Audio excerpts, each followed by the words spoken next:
नमस्कार दोस्तों, स्वागत है आपका स्टडी फॉर सिविल सर्विसेज में। वीडियो को पूरा देखिए। कोई भी आपका फीडबैक है, कोई सजेशन है, तुरंत वीडियो में कमेंट करके जरूर बताइए। अच्छा लगे तो वीडियो लाइक जरूर कर लीजिए और ऐसे वीडियो लगातार फ्री में पाने के लिए चैनल को तुरंत सब्सक्राइब कर लीजिए और बेल आइकन को जरूर टैप कर लीजिए ताकि आगे भी सारे वीडियो आपको मिलते रहे। यूट्यूब में फॉलो करते हैं तो प्लीज ये वाला फ्री टेलीग्राम चैनल जरूर ज्वाइन करिएगा। सारे नोटिफिकेशन, सारे अपडेट यहीं पे आते हैं, ध्यान रखिएगा। स्टडी फॉर सिविल सर्विसेज का कोई भी पेड ग्रुप अगर आपको ज्वाइन करना है तो सिर्फ 8564809606097523864555 यही नंबर है हमारे, सिर्फ जहां पे कॉल या व्हाट्सएप कर सकते हैं।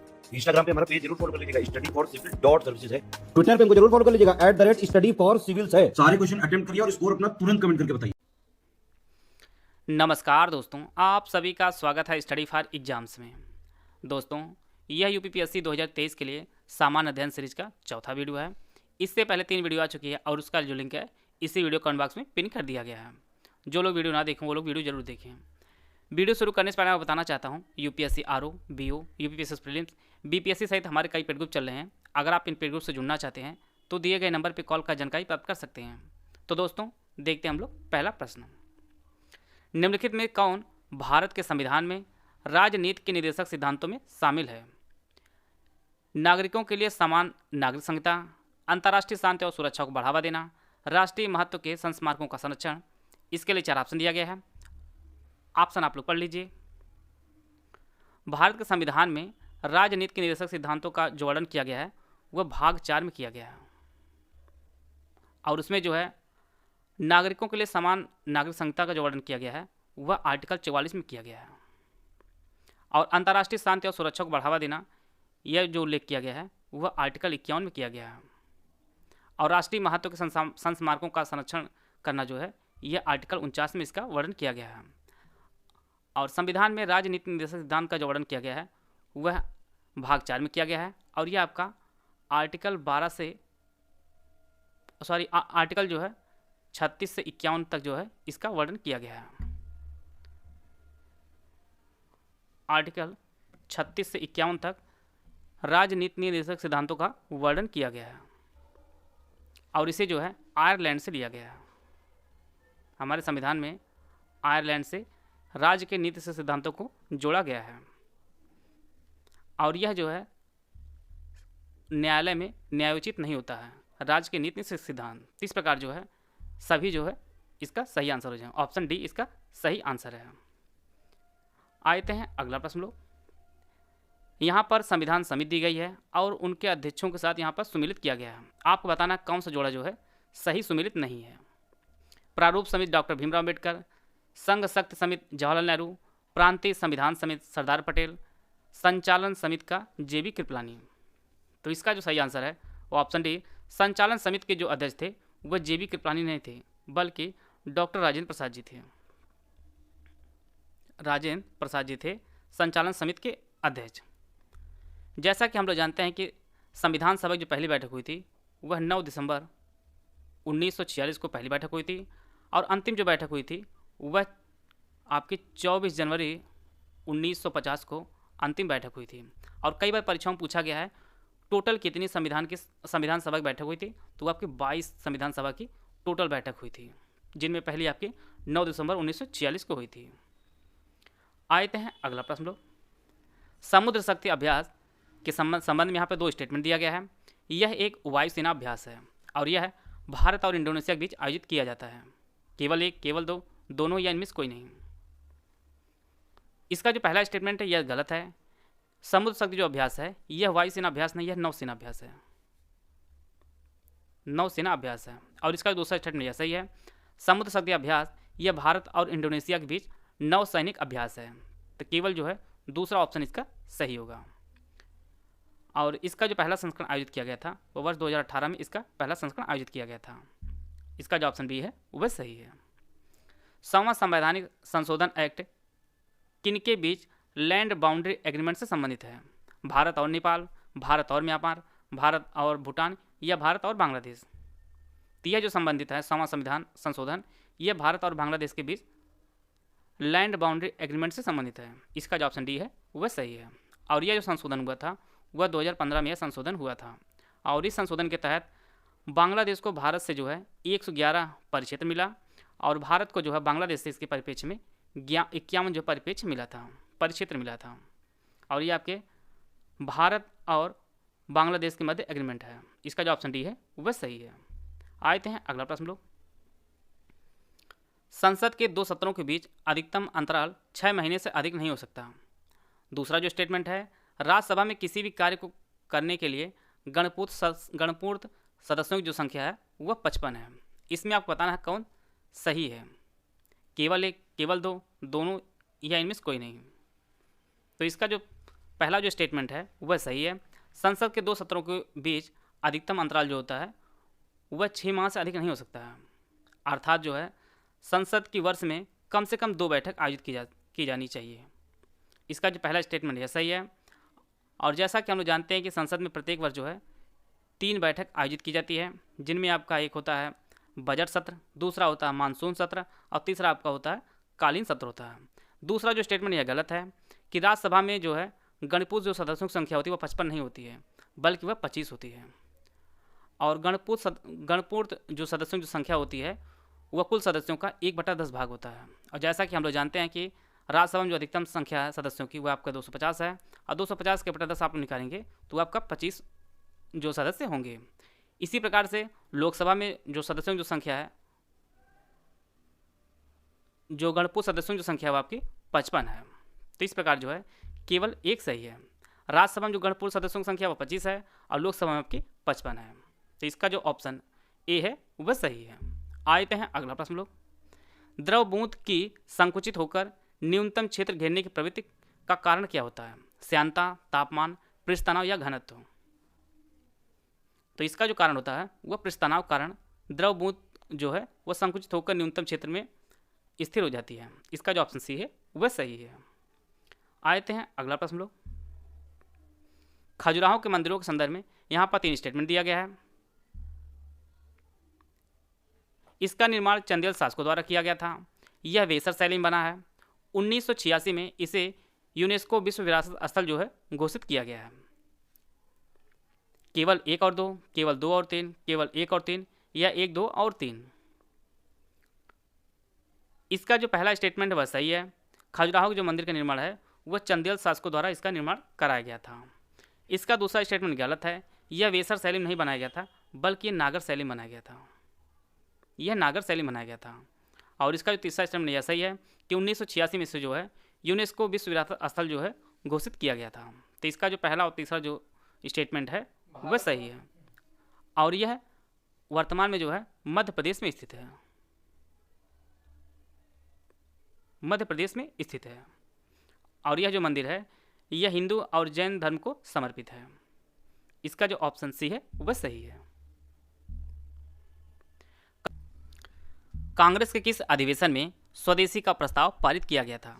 कलकत्ता अधिवेशन 1906, सूरत अधिवेशन 1907, बनारस अधिवेशन 1905 या मद्रास अधिवेशन 1908? तो इसका जो सही आंसर है वो ऑप्शन ए, कलकत्ता अधिवेशन 1906 में जो है स्वदेशी प्रस्ताव को पारित किया गया था। और इसकी जो अध्यक्षता है वह दादा भाई नौरोजी ने की थी। दादा भाई नौरोजी ने इसकी अध्यक्षता की थी। अगर प्रश्न यही पूछता कि प्रस्ताव किस अधिवेशन में लाया गया था, तो जो प्रस्ताव लाया गया था वह बनारस अधिवेशन 1905 में प्रस्ताव लाया गया था। परंतु यहाँ पे जो है पारित पूछा, इसलिए इसका जो आंसर होगा वह कलकत्ता अधिवेशन 1906 होगा। और बनारस अधिवेशन जो 1905 में आयोजित किया गया था, इसकी अध्यक्षता है वह गोपाल कृष्ण गोखले ने इसकी अध्यक्षता की थी। और कलकत्ता अधिवेशन 1906 में स्वराज, बहिष्कार आंदोलन, स्वदेशी और राष्ट्रीय शिक्षा के प्रस्ताव जो है वह पारित किया गया था। तो इसका जो ऑप्शन ए है वह सही है। आते हैं अगला प्रश्न लोग। यहाँ पर 3 स्टेटमेंट दिया गया है। पहला जो स्टेटमेंट है, नीति आयोग ने हरिद्वार को सर्वश्रेष्ठ आकांक्षी जिला घोषित किया है। आकांक्षी जिला कार्यक्रम वर्ष 2019 में शुरू किया गया था और इसकी रैंकिंग कुल 5 सामाजिक आर्थिक विषयों पर आधारित होती है। इसमें आपको बताना कौन सा स्टेटमेंट सही है। केवल 1 और 2, केवल 2 और 3, केवल 1 और 3 या 1, 2 और 3? इसका जो पहला स्टेटमेंट वह सही है। नीति आयोग ने अभी हाल ही में जो रैंकिंग जारी की गई है उसमें हरिद्वार को जो है सर्वश्रेष्ठ आकांक्षी जिला घोषित किया है। इसका दूसरा स्टेटमेंट गलत है। आकांक्षी जिला कार्यक्रम नीति आयोग ने वर्ष 2019 में नहीं बल्कि यह 2018 में इन्होंने यह कार्यक्रम शुरू किया था। और इस कार्यक्रम जो उद्देश्य था वह देश के कुछ अविकसित जिलों को तेज़ी से विकसित करना इसका उद्देश्य था। और इसका तीसरा स्टेटमेंट यह भी सही है। इसकी रैंकिंग जो है कुल 5 सामाजिक आर्थिक विषयों पर आधारित है। इनमें आपका स्वास्थ्य व पोषण, शिक्षा, वित्तीय समावेशन और कौशल विकास, जल और कृषि संसाधन और बुनियादी ढांचा। तो टोटल जो है 5 सामाजिक आर्थिक विषयों पर आधारित है नीति आयोग के आकांक्षी जिला कार्यक्रम की जो है रैंकिंग के लिए। तो इसके जो है पहला और तीसरा सही है। तो इसका जो ऑप्शन सी है वह सही है। आप लोग जान लीजिए कि यूपी में कुल कितने आकांक्षी जिले हैं। यूपी में टोटल जो है 8 आकांक्षी जिले हैं और पूरे देश में वर्तमान में जो कुल 117 आकांक्षी जिले हैं। और इन आकांक्षी जिलों में आपका चित्रकूट है, बलरामपुर है, बहराइच है, सोनभद्र, श्रावस्ती, चंदौली, सिद्धार्थनगर और आपका फतेहपुर। तो टोटल जो है 8 आकांक्षी जिला है उत्तर प्रदेश में और पूरे देश में टोटल 117 जिला है। और यह जो कार्यक्रम है नीति आयोग ने वर्ष 2018 में शुरू किया गया था। इसका जो ऑप्शन सी है वह सही है। भारत के संविधान में नियंत्रक और महालेखा परीक्षा की चर्चा अनुच्छेद 78 में की गई है। नियंत्रक और महालेखा परीक्षा कार्यकाल 6 वर्ष या 65 वर्ष आयु तक होता है। इसमें आपको बताना है कौन सा स्टेटमेंट सही है, केवल एक, केवल दो, दोनों या इनमें से कोई नहीं। इसका जो पहला स्टेटमेंट यह गलत है। भारत संविधान में नियंत्रक और महालेखा परीक्षक की जो चर्चा की गई है वो आर्टिकल 78 में नहीं की गई है, बल्कि इसकी नियुक्ति आज का जो वर्णन है वह 148 में की गई है। आर्टिकल भारत के संविधान 148 में जो है नियंत्रक और महालेखा परीक्षक के नियुक्ति आदि के बारे में जो है वर्णन किया गया है। और इसकी जो नियुक्ति है वह राष्ट्रपति करता है। इसकी नियुक्ति जो है वह राष्ट्रपति करता है और इसको पद से हटाता भी जो आपका राष्ट्रपति ही है। और नियंत्रक और महालेखा परीक्षक जो होता है वह केंद्र सरकार व राज्य सरकार के खर्चों की जो है परीक्षण करता है। इसका दूसरा स्टेटमेंट यह सही है। नियंत्रक और महालेखा परीक्षक का जो कार्यकाल होता है वह या तो 6 वर्ष होता है या 65 वर्ष तक की आयु तक होता है। तो इसका जो केवल 2, इसका जो ऑप्शन बी है वह सही है। आते हैं अगला प्रश्न लोग। 4 देशों के समूह G4 के संदर्भ में यहाँ पे 2 स्टेटमेंट दिया गया है। यह एक समूह है जो UNSC के अस्थायी सदस्य बनने के इच्छुक हैं। दूसरा जो स्टेटमेंट है इसमें ऑस्ट्रेलिया, जर्मनी, ब्राज़ील और जापान शामिल है। इसमें आपको बताना है कौन सा स्टेटमेंट सही है, केवल एक, केवल दो, दोनों या इनमें से कोई नहीं। इसका जो पहला स्टेटमेंट वह सही है कि G4 जो संगठन है यह UNSC के अस्थायी सदस्य बनने के इच्छुक हैं। और इसका दूसरा स्टेटमेंट यह गलत है। इसमें जो है जापान, जर्मनी, ब्राज़ील और भारत शामिल है। जापान, जर्मनी, ब्राज़ील और भारत शामिल है। तो इसका केवल 2 इसका आंसर हो जाएगा। जैसा कि हम लोग जानते हैं कि संयुक्त राष्ट्र सुरक्षा परिषद में टोटल जो है 15 सदस्य होते हैं, जिनमें आपका 5 अस्थायी होता है और 10 अस्थायी होता है। और इन 5 अस्थायी सदस्यों में आपका अमेरिका है, रूस है, चीन है, फ्रांस है और आपका यूके है। और अस्थायी जो सदस्य होते हैं जो 10 चुने जाते हैं यह 2 वर्ष के कार्यकाल के लिए चुने जाते हैं, जिनमें भारत भी चुना जाता है। और भारत टोटल जो है 8 बार अस्थायी सदस्य चुना गया है। यह भी फैक्ट आप लोग नोट कर लीजिएगा। तो केवल इसका बी ऑप्शन सही होगा। आते हैं अगला प्रश्न लोग। कुषाण शासक कनिष्क सिक्कों पर किसका अंकन मिलता है? महावीर स्वामी का, शिव का, नंदी का या बुद्ध का? तो यह जो अंकन मिलता है यह गौतम बुद्ध जी का मिलता है कुषाण शासक कनिष्क सिक्कों पर। जैसा कि हम लोग जानते हैं कि चौथी बौद्ध संगीत जो आयोजित की गई थी वह कश्मीर कुंडलवन में आयोजित की गई थी और यह जो है कनिष्क के समय में आयोजित की गई थी। और उसकी अध्यक्षता जो है वह वसुमित्र ने की थी। और इसी में जो है बौद्ध जो धर्म है यह 2 भागों में विभाजित होता है। एक आपका हीनयान और दूसरा आपका महायान में विभाजित होता है। और बौद्ध संगीत आपका कश्मीर कुंडलवन में आयोजित की गई थी। तो इसका जो ऑप्शन डी है वह सही है। यहाँ पर 6 देश दिया गया है। इसमें आपको बताना है कौन जो है खाड़ी सहयोग परिषद के सदस्य देश हैं। Oman, Kuwait, Iraq, Bahrain, Qatar, UAE। इसके लिए 4 ऑप्शन दिया गया, आप लोग ऑप्शन पढ़ लीजिए। खाड़ी सहयोग परिषद जो स्थापना की गई थी वो वर्ष 1981 में की गई थी। और इसके जो है कुल जो सदस्य देश हैं वो आपके 6 हैं। इनमें आपका सऊदी अरब है, संयुक्त अरब अमीरात है, कतर है, कुवैत है, ओमान और बहरीन है। यहाँ पर आप लोगों को आसानी समझ लें, यहाँ पर मैप का प्रयोग किया गया है। ये आपका कुवैत है, सऊदी अरब है, बहरीन है, ओमान है, UAE आपका है, ये आपका ओमान है और ये आपका कतर है। तो टोटल जो है 6 सदस्य देश हैं खाड़ी सहयोग परिषद के। और इसकी जो स्थापना है वर्ष 1981 में इसकी स्थापना की गई थी। तो इसमें आपका इराक नहीं है, जिनमें 3 नहीं है, वो आपका सही आंसर हो जाएगा। और ये आपका बी में नहीं है, इसका जो ऑप्शन बी है वह सही है। आते हैं अगला प्रश्न लोग। यहाँ पर 4 धाराएं दी गई है, इसमें आपको बताना है कौन सी धारा जो है गर्म धारा है, हम्बोल्ट, लेब्राडोर, केनारी या गल्फ। इसका जो सही आंसर है वो ऑप्शन डी गल्फ स्ट्रीम जो है यह एक गर्म धारा है और यह जो है मैक्सिको खाड़ी में उत्पन्न होती है और उत्तर पूर्व दिशा में यूरोप के तटों तक जो है यह प्रवाहित होती है। इसका जो ऑप्शन डी है वह सही है। बाकी आपका हम्बोल्ट, लेब्राडोर और केनारी जो है ये सभी ठंडी धाराएं हैं। इसका जो ऑप्शन डी है वह सही है। यहाँ पर सिंधु सभ्यता के 4 स्थल दिया गया है और उससे संबंधित राज्य दिया गया है। इसमें आपको बताना है कौन सही जो है सुमेलित नहीं है। धौलावीरा गुजरात, रोपड़ पंजाब, कालीबंगन कर्नाटक, राखीगढ़ी हरियाणा।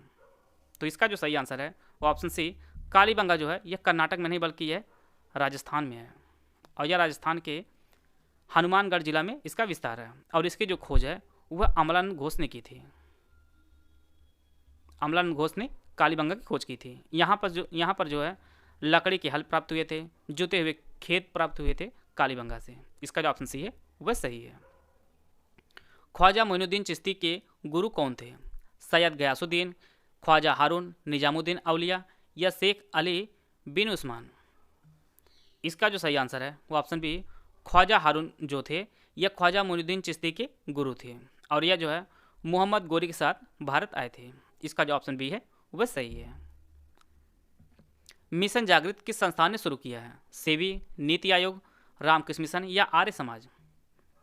तो यह जो मिशन है यह रामकृष्ण मिशन ने शुरू किया है मिशन जागृत को और इसे जो शुरू किया है वह केंद्रीय शिक्षा मंत्री ने जो है स्कूली छात्रों के लिए यह कार्यक्रम शुरू किया है और यह जो कार्यक्रम है यह रामकृष्ण मिशन का है। इसका जो ऑप्शन सी है वह सही है और इसका जो उद्देश्य है वह राष्ट्रीय शिक्षा नीति 2022 के अनुरूप बच्चों के समग्र विकास के लिए यह शुरू किया गया है और इसके तहत जो है 5वीं तक छात्रों को जो है समग्र जो है विकास किया जाएगा। इसके तहत मिशन जागृति के तहत बात कर लेते हैं हम लोग रामकृष्ण मिशन की। तो रामकृष्ण मिशन की जो स्थापना है वह 1897 में स्वामी विवेकानंद जी ने रामकृष्ण मिशन की स्थापना की थी। इसका जो ऑप्शन सी है वह सही है। यहाँ पर 4 एंजाइम दिए गए हैं, इसमें आपको बताना है कौन सा एंजाइम जो है वह वसा के पाचन में सहायक है। ट्रिप्सिन, लाइपेज, टाइलिन या लाइसोजाइम। इसका जो सही आंसर है वो ऑप्शन बी लाइपेज जो है यह वसा के पाचन में सहायक है। इसका जो ऑप्शन बी है वह सही है और लाइपेज को जो है अग्न्याशय जो है स्रावित करता है। अग्न्याशय जो है वो स्रावित करता है। आते हैं अगला प्रश्न लोग। पंचायती राज संबंधित यहाँ पे 4 समितियाँ दी गई हैं, इनको आपको कालक्रमानुसार व्यवस्थित करना है। LM सिंघवी समिति, GVK राव समिति, अशोक मेहता समिति, बलवंत राय मेहता समिति। इसके लिए 4 ऑप्शन दिया गया, आप लोग ऑप्शन पढ़ लीजिए। बलवंत राय मेहता समिति जो स्थापना की गई थी वर्ष 1957 इसकी स्थापना की गई थी। अशोक मेहता समिति जो गठित की गई थी वह 1977 में की गई थी। GVK राव समिति की जो गठन किया गया था वह 1985 में इसका गठन किया गया था और LM सिंघवी समिति का जो गठन किया गया था वह 1986 में इसका गठन किया गया था। तो इस प्रकार जो है इसका जो सही आंसर हो जाएगा वह ऑप्शन सबसे पहले आपका 4 आएगा जो ऑप्शन बी में दिया गया है। इस प्रकार 94 का जो आंसर हो जाएगा वो ऑप्शन बी होगा। पंचायती राज की जो शुरुआत की गई थी वो भारत में वर्ष 1959 में राजस्थान के नागौर जिले में इसकी जो शुरुआत की गई थी और उस समय जो है भारत के प्रधानमंत्री जवाहरलाल नेहरू जी थे। उन्होंने 1959 में इसकी शुरुआत की थी राजस्थान के नागौर जिला में। इसका जो ऑप्शन बी है वह सही है। तेज और अधिक समावेशी विकास किस पंचवर्षीय योजना का मुख्य उद्देश्य था? 11वीं, 5वीं, 11वीं, 12वीं, 10वीं या 8वीं। तो यह जो उद्देश्य था तेज और अधिक समावेशी विकास यह 11वीं पंचवर्षीय योजना का उद्देश्य था और इसका जो कार्यकाल था वर्ष 2007 से 12 तक इसका जो है टाइम पीरियड रहा है और इसकी जो रूपरेखा उन्होंने बनाई थी वह सी रंगराजन ने बनाई थी। इसकी रूपरेखा 11वीं पंचवर्षीय योजना की। इसका जो ऑप्शन ए है वह सही है। आते हैं अगला प्रश्न लोग। हाल ही में भारत और बांग्लादेश ने मंत्री स्तरीय संयुक्त नदी आयोग की 38वीं बैठक के दौरान कुशियारा नदी के अंतरिम जल बंटवारे पर समझौते ज्ञापन पर हस्ताक्षर किया है।